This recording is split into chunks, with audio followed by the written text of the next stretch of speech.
Santiago, Andrés, Pablo et littéralement des millions de personnes après. La différence entre les deux malfaiteurs était littéralement la vie et la mort. Le premier a reconnu son état et s'est laissé dans cet état. Tu sais que l'enfer est plein de gens comme ça. Les gens qui voient leur condamnation, leurs péchés les ont piégés. Peut-être pensez-vous que vous ne pouvez pas vous échapper. Vous pensez que rien n'existe à part cette vie et que vous devez faire de votre mieux. Mais Dieu ne veut pas qu'il en soit ainsi. Dieu veut tellement plus pour vous. Dieu veut faire pour vous le mieux qu'il peut faire. Peut-être pensez-vous que vous ne pouvez pas mériter l'amour de Dieu. Tu as raison. Mais je vous dis que personne ne mérite son amour. C'est pour ça que c'est un cadeau. Romains 6, 23. Car le salaire du péché, c'est la mort, mais le don de Dieu, c'est la vie éternelle en Jésus-Christ notre Seigneur. Si vous portez la croix de la rébellion, donnez-la à Christ. C'est une lourde croix qui mène toujours à la mort. Matthieu 11, 28. Venez à moi, vous tous qui êtes fatigués et chargés, et je vous donnerai du repos.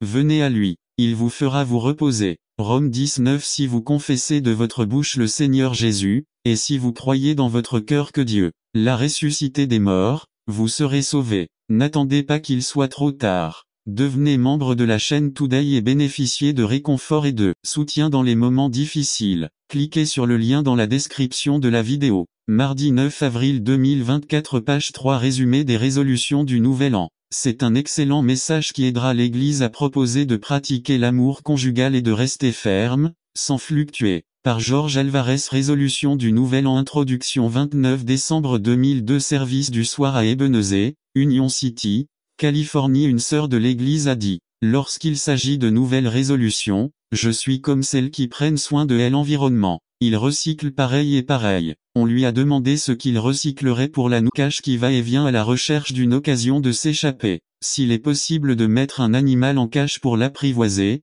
cela ne semble pas être le cas de la langue de la communauté chrétienne de Santiago 3. Mais aucun homme ne peut apprivoiser la langue, c'est un mal turbulent et plein de poisons mortels. N'attendez pas qu'il soit trop tard. Devenez membre de la chaîne Today et bénéficiez de réconfort et de soutien dans les moments difficiles. Cliquez sur le lien dans la description de la vidéo. Mardi 9 avril 2024, page 2. Nous savons de quoi le poison est capable de faire. 4. En mentionnant poison, Jacques faisait peut-être référence à un serpent venimeux. Vous pensez probablement au psaume 141 à 3. Délivre-moi, Seigneur, des hommes méchants, garde-moi des hommes violents. 2. Qui complotent le mal dans leur cœur, qui provoquent chaque jour des guerres. 3. Ils aiguisent leur langue comme un serpent, il y a du venin de vipère sous ses lèvres. 5. La langue, comme un poison, est capable de tuer. Oui, cela tue l'esprit, produit le découragement, arrête le progrès spirituel, et est souvent la cause de l'abandon de Dieu par certains. 6. Malheureusement, telle était la situation de la communauté chrétienne de Santiago. Malheureusement, c'est toujours le cas dans les communautés chrétiennes appelées églises. La situation est exacerbée lorsque ces églises ont tendance à s'appeler le reste. 2. Conclusion à dans la section suivante, Jacques va montrer que le langage empoisonné qu'il vient de décrire n'est pas le langage des païens, des méchants, des mondains, des gens en colère qui ne connaissent pas Dieu. 1. Santiago de Finaora un monstruo de dos antidat differente que usant una misma langa, 103, 9 à 10, con et la bandesimo a nuestro señor y padre, y con et la maldecimo a los ombre. Que en sido et chaud à la imageant de Dieu 10 de la même bouche sortent la bénédiction et la malédiction. 2. Jacques semble décrire une personne mentalement ou émotionnellement inadaptée, une personne avec une double personnalité. 3. Jacques a sûrement à l'esprit le psaume 62 4. Ils bénissent de leur bouche, mais ils maudissent dans leur cœur. Et il pensait peut-être à ce que Sirach ben Sirach a dit dans 28-12. Si vous soufflez sur une étincelle, cela l'enflammera davantage, mais si vous crachez dessus, vous l'éteindrez. Mais les deux choses sortent de la même bouche. 4. Jacques ne semble pas comprendre comment il est possible que le même langage soit capable de s'exprimer dans la plus douce adoration, bénissant Dieu, d'une bouche qui, à un moment donné, sort des paroles les plus pures dans la lecture de la parole, dans le chant des hymnes. Cependant, c'est la même bouche qui produit des malédictions contre son prochain. Jacques termine 3:10 en disant: mes frères, cela ne devrait pas être ainsi. B. La duplicité dans l'usage de la langue par une personne appelée croyant, pour bénir Dieu et en même temps maudire son prochain, créé à l'image de Dieu, détermine l'incapacité d'une telle personne à connaître le Dieu qu'elle prétend adorer. 1. Lorsqu'il dit créé à l'image de Dieu, Jacques pensait peut-être à l'histoire de la création. Cherchez de tout votre cœur, et tu me trouveras, dit le Seigneur, vous ferez l'expérience de Dieu seulement selon ce que vous avez décidé dans votre cœur de le connaître. Connaître Dieu ne suffit pas, vous pouvez tout savoir de lui sans avoir de relation avec lui. Éphésiens 3, 17 à 19. Laissez le Christ habiter dans vos cœurs par la foi, afin que, étant enracinés et fondés dans l'amour, puissiez vous soyez pleinement capables de comprendre avec tous les saints quelle est la largeur, la longueur, la profondeur et la hauteur, et de connaître l'amour du Christ, qui surpasse la connaissance, afin que vous soyez remplis de toute la plénitude de Dieu. N'attendez pas qu'il soit trop tard. Devenez membre de la chaîne Today et bénéficiez de réconfort et de soutien dans les moments difficiles. Cliquez sur le lien dans la description de la vidéo. Mardi 9 avril 2024, page 2-4. La loi sur la mesure fonctionne aussi sur vos finances. Donnez et il vous sera donné. Ils vous donneront une bonne mesure pressée, secouée et qui débordera sur vos genoux, car avec la même mesure avec laquelle vous mesurez, ils vous la mesureront en retour. Malachie 3:10. Apportez toutes les dîmes dans le magasin, afin qu'il y ait de la nourriture dans ma maison. Éprouvez-moi maintenant en cela, dit l'Éternel des armées, pour voir si je n'ouvrirai pas pour vous les fenêtres du ciel et déverse sur toi une bénédiction jusqu'à ce qu'il n'y ait plus d'abondance quand tu donnes ta dîme. Cela lui ouvre les fenêtres du ciel pour qu'il déverse ses bénédictions sur votre vie. N'attendez pas qu'il soit trop tard. Devenez membre de la chaîne Today et bénéficiez de réconfort et de soutien dans les moments difficiles. Cliquez sur le lien dans la description de la vidéo. Mardi 9 avril 2024, page 3. Vivez un vrai changement. Résumé. Changement. Voulez-vous vraiment un changement? Malheureusement, il y a des gens qui ont besoin d'un réel changement, mais même s'ils en ont besoin et si cela leur est proposé, ils ne sont pas disposés à changer. Par Joshua Pinto. Vivez un vrai changement. Changement. Voulez-vous vraiment du changement? Malheureusement, il y a des gens qui ont besoin d'un réel changement, mais même s'ils en ont besoin et si cela leur est proposé, ils ne sont pas disposés à changer. Jean 5, 1 à 9. Après ces choses, il y eut une fête des Juifs, et Jésus monta à Jérusalem. Et il y a à Jérusalem, près de la porte des brebis, une piscine, appelée en hébreu Bethesda, qui a 5 porches. 3. Là gisait une multitude de malades, d'aveugles, de boiteux et de paralysés, attendant le mouvement de l'eau. 4. Car un ange descendait de temps en temps dans la piscine et remuait l'eau et, quiconque descendait le premier dans la piscine après le mouvement de l'eau était guéri de toute maladie qu'il avait. 5. Et il y avait là un homme qui était malade depuis 38 ans. 6. Quand Jésus le vit couché, et sut qu'il était couché là depuis longtemps, il lui dit, veux-tu être guéri? 7. Monsieur, répondit le malade, je n'ai personne pour me mettre dans l'étang quand l'eau est agitée et pendant que je m'en vais, un autre descend devant moi. 8. Jésus lui dit, lève-toi, prends ton lit et marche. 9. Et aussitôt l'homme fut guéri, il prit son lit et marcha. Et c'était le de son désespoir. Il s'est mis à chercher le bas sous les couvertures et d'un moment à l'autre sa femme s'est réveillée. Elle a eu peur et, assise sur le lit, a dit, qu'est-ce qui se passe? Et il répondit et dit, oh, tu n'as pas mangé mon bas. Peu importe la chose ou le péché que nous avons commis, tôt ou tard, cela sera révélé. La question n'est pas de savoir si cela sera révélé ou non. La question est quand sortira-t-il? La décision vous appartient, vous voulez réagir. N'attendez pas qu'il soit trop tard. Devenez membre de la chaîne Today et bénéficiez de réconfort et de soutien dans les moments difficiles. Cliquez sur le lien dans la description de la vidéo. Mardi 9 avril 2024, page 1. Aujourd'hui à la question que Dieu te pose, où es-tu? La Bible décrit simplement la chute de l'homme. Dieu donne simplement un ordre et un avertissement spécifique à Adam et Ève. Le serpent les trompe en leur faisant croire que les choses ne se sont pas déroulées comme Dieu l'a dit, mais qu'ils ont néanmoins désobéi. Les résultats étaient également simples, mais profonds. En fait, ils savaient certaines choses qu'ils ne savaient pas auparavant. Ils connaissaient la honte, ils étaient conscients de leur nudité et se couvraient de feuilles d'arbre. Et ils connaissaient la peur, ils avaient peur de se présenter à Dieu parce qu'ils étaient nus. La honte et la peur ont été le canal qui a ruiné la relation qui existait entre l'homme et Dieu. L'action de Dieu alors qu'il se promenait dans le jardin était l'une des clés principales de cet événement. Dieu a posé une question.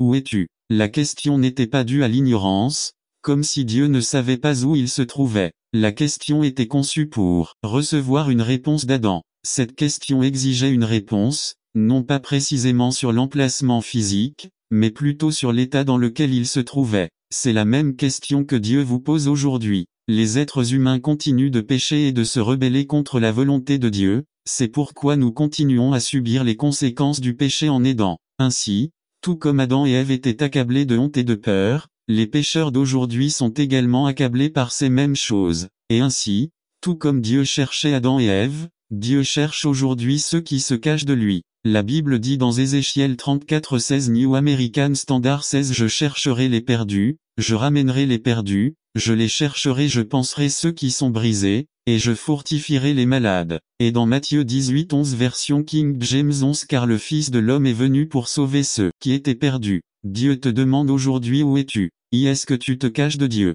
Beaucoup se cachent de Dieu lorsque les gens sont confrontés à leurs péchés, ils se cachent de Dieu. Ils essaient de le faire de la même manière qu'Adam et Ève, ils se cachent et tentent de s'éloigner de la vue de Dieu. Beaucoup essaient de se cacher en faisant preuve d'abnégation, en niant l'existence de Dieu. D'autres essaient de se cacher dans l'incrédulité, refusant de croire qu'un Dieu aussi grand et puissant se soucie d'eux. Et enfin, d'autres tentent de se cacher derrière l'ignorance, prétendant être ceux qui n'ont jamais su qu'il existait un Dieu auquel ils devaient répondre. Ils étaient ennemis de la croix parce qu'ils ne la prenaient pas au sérieux. C'était de mauvais témoignages. Notre mort au péché et notre nouvelle vie en Christ doivent être vus clairement. N'attendez pas qu'il soit trop tard. Devenez membre de la chaîne Today et bénéficiez de réconfort et de soutien dans les moments difficiles. Cliquez sur le lien dans la description de la vidéo. Mardi 9 avril 2024 page 2 Sachant cela, que notre vieil homme a été crucifié avec lui, afin que le corps du péché soit détruit, afin que nous ne servions plus le péché.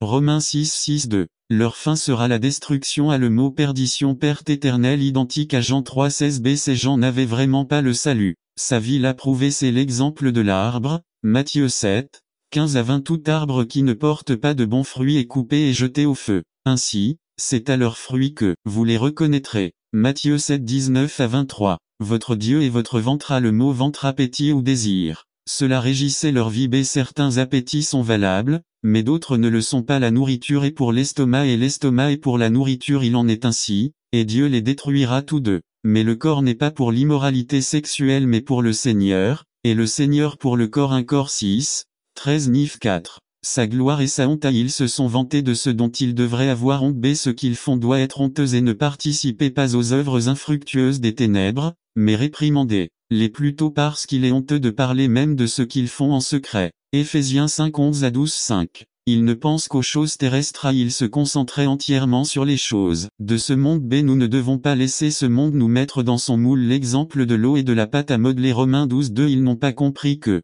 nous avons la liberté en Christ de vivre selon ses desseins. Les raisons pour lesquelles devrions-nous vivre différemment du monde. Nous avons une autre citoyenneté. Le mot ma indique le contraste de. La ville de Philippe était une colonie romaine et les habitants étaient des citoyens romains. Ils connaissaient très bien les avantages et les responsabilités de la citoyenneté romaine. N'attendez pas qu'il soit trop tard. Devenez membre de la chaîne Today et bénéficiez de réconfort et de soutien dans les moments difficiles. Cliquez sur le lien dans la description de la vidéo. Mardi 9 avril 2024 page 3:3. Notre citoyenneté est au ciel et nous avons la responsabilité de représenter notre Seigneur Jésus-Christ et son évangile. L'exemple d'un Mexicain qui va vivre en Chine. 4. En tant qu'étranger nous devons s'abstenir des désirs charnels. Bien-aimés, je vous supplie en tant qu'étranger et pèlerin, de vous abstenir des désirs charnels qui combattent l'âme. Pierre 2:11 Représenter Christ. Nous sommes donc des ambassadeurs au nom de Christ. 2 Corinthiens 5:20 Nous avons une autre espérance. Jésus-Christ reviendra pour nous. Nous sommes dans une situation temporaire de Jésus-Christ va changer nos corps. Nous avons des corps temporaires. La bataille que Pablo a ressentie et que nous ressentons est réelle, mais il y a de l'espoir. Romains 7:20 De cacher leur faiblesse comme si Dieu en avait honte. Ils revêtent le masque de la religion pour faire croire aux autres qu'ils sont forts et puissants. Ils font cela pour cacher les insuffisances de leur vie et essayer de les rendre invisibles. Mais la réalité de la vie est que nous avons tous des faiblesses physiques. Grands, petits, maigres, gros, manchots, sourds, etc. Émotionnels. On pleure pour tout, on ne pleure pour rien, on s'attache très vite à quelque chose ou à quelqu'un, etc. Relationnels, nous ne sommes pas très sociables, nous ne nous aimons pas, les relations divorce ne durent pas, etc. Financier, nous n'avons pas de ressources, etc. N'attendez pas qu'il soit trop tard. Devenez membre de la chaîne Today et bénéficiez de réconfort et de soutien dans les moments difficiles. Cliquez sur le lien dans la description de la vidéo mardi 9 avril 2024 page 1. Intellectuels, nous ne sommes pas aussi intelligents que les autres, nous n'avons pas eu l'occasion d'aller à l'école, à l'université, etc. Et même des faiblesses spirituelles, nous n'avons pas de discipline spirituelle, et bien d'autres faiblesses. La question n'est donc pas de savoir si nous avons des faiblesses ou non. Le fait est qu'allons-nous faire de nos faiblesses? Dieu ne vous a pas choisi, et il ne m'a pas non plus choisi, à cause de notre force, de notre puissance, de nos dons, de nos talents ou de nos capacités. Dieu nous a choisis à cause de nos faiblesses. 1 Corinthiens 1:27 dit 27. Mais Dieu a choisi les choses folles du monde pour confondre les sages, et il a choisi les choses faibles du monde pour confondre les forts. Cela devrait nous faire crier de joie. J'ai pu voir comment certaines personnes luttent avec leurs faiblesses et combien d'entre elles essaient de les gérer, de les nier, de les défendre, de les excuser, de leur en vouloir et la plupart du temps de les cacher. Ils essaient de faire semblant qu'ils n'existent pas, mais Dieu le leur dit néanmoins. Je veux utiliser ta faiblesse, je veux utiliser la plus grande faiblesse de ta vie, l'utiliser comme une vitrine de mon pouvoir. Je veux démontrer mon pouvoir à travers ta faiblesse. 1 Corinthiens 1:27. L'apôtre Paul dit dans 1 Corinthiens 1:26 et 27 que peu d'entre vous étaient sages, puissants ou riches lorsque Dieu vous a appelés. Au contraire, Dieu a choisi les choses folles du monde pour faire honte aux sages, et il a choisi les choses faibles du monde pour faire honte aux puissants. Tu n'es donc pas faible par hasard, Dieu t'aime tel que tu es. Dieu n'est pas surpris par votre faiblesse. Dieu aime utiliser les gens faibles, car c'est dans la faiblesse que sa puissance se laisse le mieux entrevoir. Il est important de noter que lorsque la Bible parle de faiblesse, elle ne parle pas du péché ou d'un domaine dans lequel vous avez un contrôle total. Il ne parle pas de défauts de caractère tels que la paresse, l'envie, l'ambition, etc. La faiblesse est définie comme une limitation que vous ne pouvez pas modifier. Avez-vous des limitations physiques? Êtes-vous handicapé? Vous atteignez une limite physique et vous n'avez plus d'énergie pour continuer. Avez-vous des limitations? Dieu enseigne la prière à ses disciples et passe immédiatement à la seconde venue. Par Dan Campbell. Que trouvera Jésus à son retour?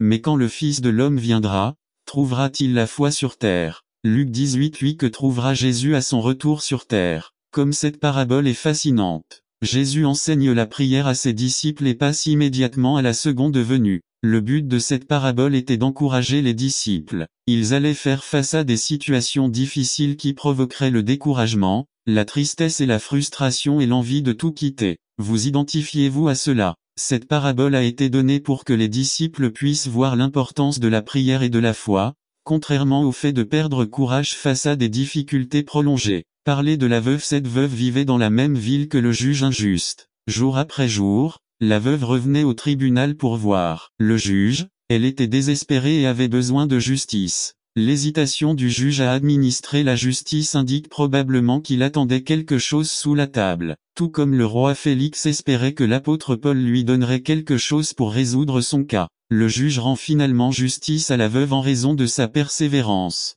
Jésus indique clairement que notre Père Céleste n'est pas comme ce juge injuste, mais que par son amour et sa justice, il nous accordera nos demandes. Immédiatement après avoir répondu que notre Père Céleste rendra justice en notre faveur, Jésus demande s'il trouvera la foi à son retour. Maintenant, je demande que trouvera Jésus à Quito à son retour. Vous trouverez beaucoup de disciples parce que beaucoup de pasteurs ici ont été fidèles à prêcher la parole. Que trouvera Jésus à Guayaquil, Cuenca, RI accent aigu au Bamba, Esmeralda, Manta, en bateau à son retour? Vous trouverez beaucoup de disciples parce que beaucoup de pasteurs ici ont été fidèles à prêcher la parole. Que trouvera Jésus au Népal à son retour? Racontez l'histoire d'Anna. Elle est partie en Inde après avoir obtenu son diplôme universitaire d'infirmière. J'ai travaillé pendant 10 ans à l'hôpital et j'ai aidé les missionnaires le week-end. N'attendez pas qu'il soit trop tard. Devenez membre de la chaîne Today et bénéficiez de réconfort et de soutien dans les moments difficiles. Cliquez sur le lien dans la description de la vidéo. Mardi 9 avril 2024. Page 1. Mais elle sentait que Dieu avait quelque chose de plus pour elle. Une nuit, après avoir prié, le Seigneur lui montra dans une vision une maison avec des enfants. Quelques jours plus tard, il repart vers le nord, vers la frontière avec le Népal. Lorsqu'il arriva à la dernière ville, il trouva la maison que Dieu lui avait montrée dans la vision. Quelques jours plus tard, Elle était de retour à la maison et avait déjà ses 3 premiers enfants. Lorsqu'il l'a découvert, les gens lui ont amené tous les enfants abandonnés. Il a ouvert un orphelinat. Il la connaissait sous le nom de Mamaji, ce qui signifie belle-mère. Racontez l'histoire du bébé népalais, que trouvera le Seigneur au Népal à son retour. Disciples, parce qu'Anna a été fidèle au Saint-Esprit d'habiter et de prendre le contrôle de nos vies. Ce n'est pas que je sois contre la législation,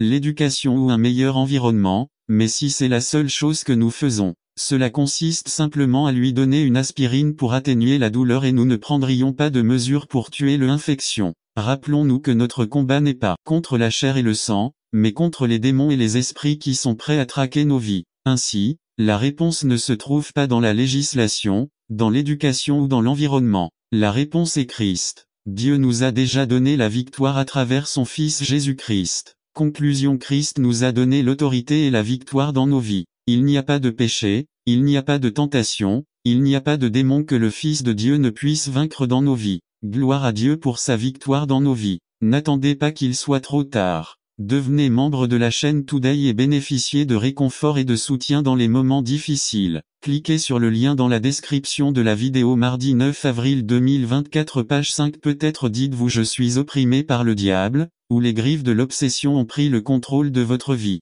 Pourquoi ne demandons-nous pas aujourd'hui au Seigneur dans la prière que ce soit lui qui prenne le contrôle et l'autorité sur votre vie, et résistons ensemble au diable pour qu'il fuit nos vies. Maintenant, pour quiconque n'a pas accepté Jésus dans son cœur, il est possible que vous ne soyez pas possédé par un démon, mais néanmoins vous êtes un candidat. Donnez votre vie au Christ aujourd'hui et laissez la victoire du Christ régner dans votre vie. N'attendez pas qu'il soit trop tard. Devenez membre de la chaîne Today et bénéficiez de réconfort et de soutien dans les moments difficiles. Cliquez sur le lien dans la description de la vidéo. Mardi 9 avril 2024 page 6 dédicace des enfants résumée. Dans les Saintes Écritures on ne le trouve pas, il n'y a aucun enseignement, ni exemple qui autorise le baptême des enfants. Le Nouveau Testament autorise l'Église à pourvoir à la présentation publique des enfants. Ce n'est pas un baptême, c'est une dédicace. Une pré par Adrian Oliva. Dédicace des enfants on ne la trouve pas dans les Saintes Écritures. Il n'y a aucun enseignement, ni exemple qui autorise le baptême des enfants. Le baptême du Nouveau Testament est une manifestation de repentance et de foi en notre Seigneur Jésus-Christ, qui ne convient pas à ceux qui n'ont pas atteint l'usage de la raison. Le Nouveau Testament autorise l'Église à pourvoir à la présentation publique des enfants. Ce n'est pas un baptême, c'est une dédicace, une présentation de l'enfant à Dieu, une action de grâce et de foi, un appel à la bénédiction divine, que l'on chante un hymne allusif pendant que les parents s'avancent. Le Père amènera l'enfant pour le remettre au ministre. Lire. Marc 10, 13, 16. Ils lui présentèrent alors quelques enfants pour qu'il puisse les toucher, mais les disciples réprimandèrent ceux qui les présentaient. Quand Jésus vit cela, il s'indigna et leur dit: Laissez les enfants venir à moi, ne les gênez pas, car le royaume de Dieu appartient à ceux-là. En vérité, je vous le dis, celui qui ne reçoit mission à l'extérieur, mais aussi à l'intérieur. Par Joshua Pinto. Une raison de soumettre. Revenant aujourd'hui à 1 Pierre. Pierre vient d'expliquer que les chrétiens sont des étrangers dans ce monde. Mais maintenant, Pierre veut que ses lecteurs comprennent que même si leur citoyenneté est au ciel, ils doivent néanmoins être de bons citoyens ici sur terre. Pedro sait que la soumission est une caractéristique déterminante d'un bon citoyen. C'est donc avec cette connaissance à l'esprit que Pierre commence par 1 Pierre 2, 13 à 25. 13. Soumettez-vous, pour l'amour du Seigneur, à toute autorité humaine, soit au roi, comme autorité suprême. 14. Soit au gouverneur qui l'envoie pour punir ceux qui font le mal et reconnaissez ceux qui font le bien. 15. Car telle est la volonté de Dieu, qu'en faisant le bien il fasse taire et l'ignorance des insensés. 16. C'est agir comme un peuple libre qui n'utilise pas sa liberté pour cacher le mal, mais qui vit comme un serviteur de Dieu. 17. Donnez à chacun le respect qui lui est dû. Aimez vos frères, craignez Dieu, respectez le roi. 18. Serviteurs, soumettez-vous avec tout respect à vos maîtres, non seulement les bons et les compréhensifs, mais aussi les insupportables. 19. Car il est louable que, par sens de responsabilité devant Dieu, on endure des épreuves, même si on souffre injustement. 20. Mais comment pouvez-vous vous attribuer du mérite si vous supportez d'être maltraité pour avoir fait le mal? En revanche, s'il souffre pour avoir fait le bien, cela mérite la louange devant Dieu. 21. C'est à cela que vous avez été appelés, Parce que le Christ a souffert pour vous, vous donnant un exemple à suivre sur ses traces. 22 Il n'a commis aucun péché et il n'y avait aucune tromperie sur ses lèvres. 23 Quand il l'insultait, il ne répondait pas par des insultes. Lorsqu'il souffrait, il ne menaçait pas, mais il se livrait à celui qui juge justement. 24 Lui-même, dans son corps, a porté nos péchés sur l'arbre, afin que nous puissions mourir au péché et vivre pour la justice. Par ses blessures tu as été guéri. 25 Auparavant, vous étiez comme des brebis égarées, mais maintenant vous êtes retournés vers le berger qui prend soin de vos vies. LSGIUN Commandement très difficile. Soumettez-vous. 1 Pierre 2, 13 Soumettez-vous, pour l'amour du Seigneur, à toute autorité humaine. Soumettez, mettez sous. À la soumission n'est pas quelque chose de naturel, c'est quelque chose de très difficile à faire. La soumission n'est pas quelque chose qui n'est pas forcé, c'est quelque chose qui se fait volontairement. La soumission biblique n'est pas seulement une soumission extérieure, mais aussi intérieure. Le verbe soumettre signifie littéralement se mettre sous soumission. Et selon les enseignements bibliques, l'attitude de soumission vient d'un esprit bien disposé. 2 Une motivation impérieuse convaincante pour l'amour du Seigneur. N'attendez pas qu'il soit trop tard. Devenez membre de la chaîne Today et bénéficiez de réconfort et de soutien dans les moments difficiles. Cliquez sur le lien dans la description de la vidéo. Mardi 9 avril 2024 Page 1 Alas et mon mari. 4 mots-clés. Femme d'action, femme parée, femme de bonne attitude, femme des attentions. B. Marie-Pierre 3, 7 De même, vous, Marie, soyez compréhensifs dans votre vie conjugale, chacun traitant sa femme avec respect, car en tant que femme elle est plus délicate, et tous deux sont héritiers du don agréable de la vie. Ainsi, rien n'entravera vos prières. Soyez prévenants, pensez à vos femmes. Un âge, qui agit avec réflexion. 2 Qui s'occupe et respecte les autres, ou est attentif et respecté. Soyez respectueux, respectez vos femmes. Un âge, cela provoque la vénération et le respect. 2 Cela observe la vénération et le respect. Soyez spirituels, aimez-les comme Christ a aimé l'Église. Galates 3 26 à 28 26 Vous êtes tous enfants de Dieu par la foi en Jésus-Christ. 27 Car tous ceux qui ont été baptisés en Christ ont revêtu Christ. 28 Il n'y a plus ni juif ni grec, ni esclave ni libérat ni homme ni femme, mais vous êtes tous un en Jésus-Christ. Nive 2 Comment faut-il voir l'amour dans l'Église? 1 Pierre 3, 8 Enfin, vivez en harmonie les uns avec les autres, partagez les peines et les joies, pratiquez l'amour fraternel, soyez compatissants et humbles, en amour solidaire, pas égaux, mais unis, d'un amour sympathique, qu'un amour compatissant, d'un amour humble. Comment faut-il voir l'amour dans le monde? 1 Pierre 3 9 Ne rendez pas mal pour mal, ni insulte pour insulte. Bénissez-les plutôt, car c'est ça quoi vous avez été appelés, hérité d'une bénédiction. J'ai refusé de riposter. C'est le travail du gouvernement de protéger notre pays. L'Église doit répondre de manière spirituelle, envoyer des missionnaires, créer des orphelinats, etc. B. Regardez comment servir les autres. N'attendez pas qu'il soit trop tard. Devenez membre de la chaîne Today et bénéficiez de réconfort et de soutien dans les moments difficiles. Cliquez sur le lien dans la description de la vidéo. Mardi 9 avril 2024 Page 2 1 Pierre 3 10 à 12 En effet, celui qui veut aimer la vie et passer des jours heureux, qu'il garde sa langue du mal et ses lèvres de proférer la tromperie. 11 Éloignez-vous du mal et faites le bien. Cherchez la paix et suivez la douce car le Seigneur regarde avec bienveillance les justes et ses oreilles sont attentives à leurs prières, mais il regarde avec indignation ceux qui font le mal. Conclusion La vie chrétienne doit être une vie marquée par l'amour. Cela devrait être naturel parce que nous appartenons au Dieu d'amour. Le Christ a marqué sa vie et sa mort avec amour, il a les cicatrices pour le prouver. Lorsque nous manifestons notre amour dans le mariage, dans l'Église et dans le monde, nous montrons Christ aux yeux de tous. C'est un témoignage. N'attendez pas qu'il soit trop tard. Devenez membre de la chaîne Today et bénéficiez de réconfort et de soutien dans les moments difficiles. Cliquez sur le lien dans la description de la vidéo. Mardi 9 avril 2024 Page 3 Une raison de témoigner. Partie 6 Résumé. Pierre, qui avait soutien dans les moments difficiles. Cliquez sur le lien dans la description de la vidéo. Mardi 9 avril 2024 Page 3 Division, discorde, sédition et guerre 4. 19 siècles plus tard, nous lisons. L'égoïsme et l'avidité qui se cachent dans le cœur humain sont des passions très puissantes et l'issue du conflit n'est donc pas une simple conjecture. À moins que l'âme ne vive quotidiennement de la chair et du sang du Christ, L'élément divin est vaincu par l'élément satanique. Message choisi de 246-5. C'est le message que Jacques nous donnera plus tard lorsqu'il dit « Soumettez-vous donc à Dieu, résistez au diable, et il fuira loin de vous. » 4-7. IV. Conclusion. À quelle est l'intensité de cette passion? Jacques nous dit, 4-2. Vous convoitez et vous ne l'avez pas. Vous tuez et brûlez d'envie, mais vous ne pouvez pas obtenir. Vous vous battez et faites la guerre. Vous ne l'avez pas, parce que vous ne le demandez pas. 1. Le mot envie encore, est le mot zelo que nous avons étudié il y a quelques semaines avec le souci d'une jalousie positive et négative. 2. La jalousie